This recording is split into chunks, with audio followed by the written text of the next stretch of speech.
அண்ணல் காந்தியடிகளின் 156வது பிறந்த நாளை ஒட்டி தமிழ்நாடு அரசு சார்பில் சென்னை எழும்பூரில் உள்ள அரசு அருங்காட்சியக வளாகத்தில் விழா ஏற்பாடு செய்யப்பட்டிருந்தது.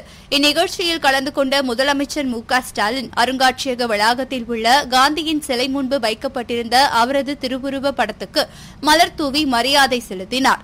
இவ்விழாவில் துணை முதலமைச்சர் உதயநிதி ஸ்டாலின், அமைச்சர்கள், நாடாளுமன்ற உறுப்பினர்கள், சட்டமன்ற உறுப்பினர்கள் மற்றும் பெருநகர சென்னை மாநகராட்சி மேயர் பிரியா உள்ளிட்டோர் கலந்து கொண்டனர்.